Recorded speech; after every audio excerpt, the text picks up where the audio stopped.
성경 7번 읽기 첫 번째 통독 두 번째 시간입니다. 레위기는 모세오경의 중심입니다. 그리고 모세오경은 구약 성경의 중심입니다.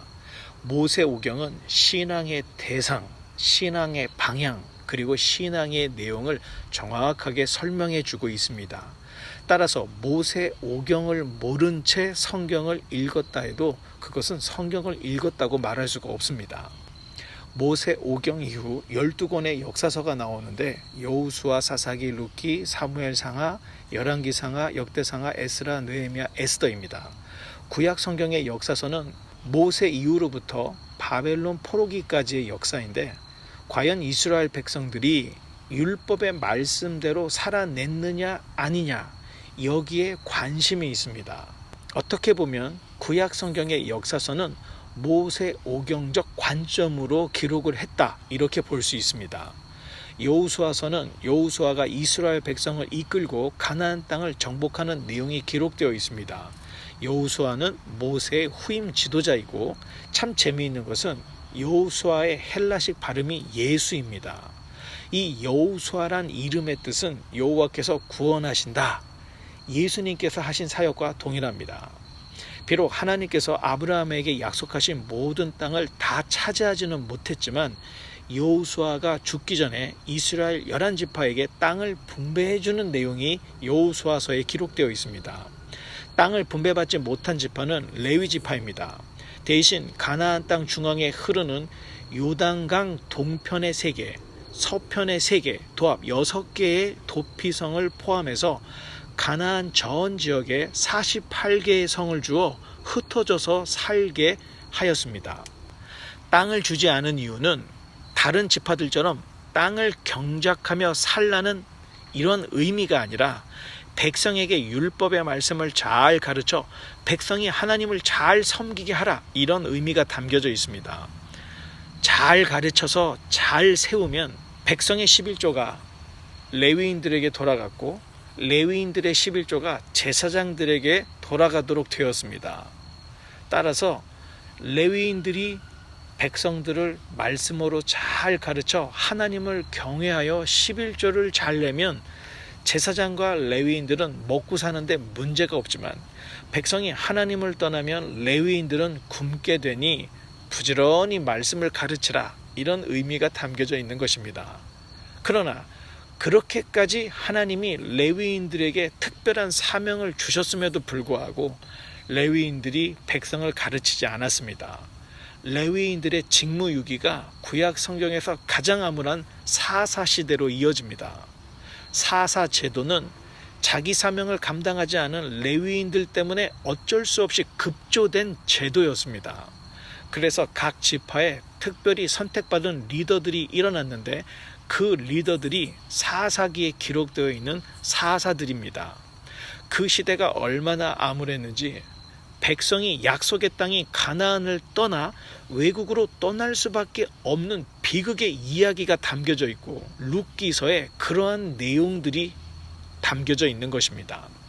결국 마지막 사사인 사무엘 시대에 와서 왕이 나라를 다스리는 왕정 시대로 전환을 하게 되는데 사람이 세운 사울 왕이 패하여지고 하나님 마음에 합한 다윗이 왕이 되는 이야기가 사무엘 상하의 이야기입니다.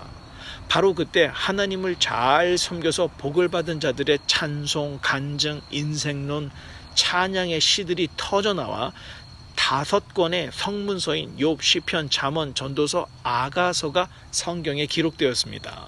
하지만 솔로몬 이후에 나라가 세속화되어 결국 이스라엘은 남왕국 유다와 북왕국 이스라엘로 나라가 쪼개어졌습니다. 남북의 왕들의 이야기가 열왕기 상, 열왕기 하에 낱낱이 기록되어 있습니다. 이때 하나님의 심판 경고를 위해서 선지자들이 출현을 하였습니다. 선지서는 17권으로 이사야, 예레미야, 예가, 에스겔, 다니엘, 호세아, 요엘, 아모스, 오바댜, 요나, 미가, 나움, 하박국, 스바냐, 학개, 스가랴, 말라기 이렇게 총 17권입니다. 예언서라고도 부르는 선지서의 내용은 심판의 경고들입니다. 따라서 선지자들이 활동한다는 것은 좋은 징조가 아닙니다. 이스라엘의 선지자들은 남왕국과 북왕국에서 각각 활동을 했는데 멸망할 때가 다가올수록 더 많은 선지자들이 활동했던 것을 볼 수가 있습니다. 주의해야 할 것은 그 많은 선지자 중에 참된 선지자들은 몇 명 되지 않고 거의가 직업적인 거짓 선지자들이었다는 것을 알아야 합니다. 구약의 예언서는 일단 두꺼운 것을 구분하여 이사야, 예레미야가 쓴 예레미야 애가를 예레미야서 뒤에 붙이고 에스겔, 다니엘을 총 이렇게 5권의 대선지서로 구분을 하여 제일 앞에 배치했습니다. 그리고 그 외에 12권의 예언서들을 모아서 소선지서로 구분을 해서 붙였습니다. 그러니 순서대로 성경을 읽으면 구약의 예언서들은 갈피를 잡지 못하게 됩니다. 역사적 순서로 배열한 것이 아니라 두꺼운 순에서 얇은 순으로 이런 식으로 배열을 했기 때문에 성경을 쭉 읽으면 하나도 연결이 되지 않게 되어 있습니다.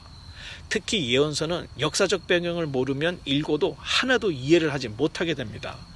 배경을 알아야 왜 이런 경고의 메시지를 기록했는지 알 수 있기 때문에 그렇습니다. 따라서 예언서는 열왕기상, 열왕기하를 읽을 때 그 당시 활동하던 선지자들의 글을 찾아 읽는 것이 가장 효과적인 방법입니다. 나중에 우리는 이 방법대로 성경을 읽어 나갈 것입니다.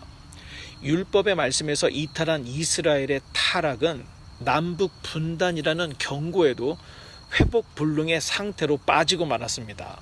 결국 선지자들이 경고한 대로 북왕국 이스라엘은 주전 722년 아수르에게 멸망하였고 남왕국 유다는 주전 588년 바벨론에게 멸망당하고 포로로 끌려갔습니다. 성전이 있던 예루살렘이 파괴되었다는 것은 시내산 언약이 파괴되었다는 일종의 언약 파기 선언입니다. 아담을 통해 언약이 파기되자 믿음의 조상 아브라함의 자손을 선택하여 다시 제사장 나라가 되는 언약을 맺으셨지만 이마저도 계약이 파기되었던 것입니다. 그러면 이제 영영 언약이 파기된 것인가? 감사하게도 잘려진 나무의 구루터기에서 거룩한 새싹이 돋아나듯이 이제 연한 순 같은 하나님의 아들이 창세 전에 예정된 대로 이 땅에 오실 것을 성경, 구약 성경은 예언을 하고 있습니다. 그러니 구약 성경 전체는 오실 메시아를 바라보며 기록을 하고 있다. 이것을 잊지 않고 읽어야 방향을 잃어버리지 않게 되는 것입니다. 정리를 하자면 구약 성경의 중심은 첫 5권인 창세기, 출애굽기, 레위기, 민수기, 신명기, 모세 오경이고 모세 오경을 기준으로 여호수아, 사사기, 룻기, 삼상하, 열상하, 대상하, 에스라, 느헤미야, 에스더 12권의 역사서를 읽어 나가면 됩니다. 율법의 말씀대로 하나님을 잘 섬겨서 복을 받은 자들의 성경이 욥, 시편, 잠언, 전도, 아가서 5권의 성문서이고 율법의 말씀을 지키지 않은 자들에 대한 심판 전 경고의 말씀이 이사야, 예레미야가, 에스겔, 다니엘, 호세아, 요엘, 아모스, 오바댜, 요나, 미가, 나움, 하박국, 스바냐, 학개, 스가랴, 말라기 이렇게 17권의 예언서들로 기록이 되어 있습니다. 다음 시간에 신약 성경으로 찾아오겠습니다. 감사합니다.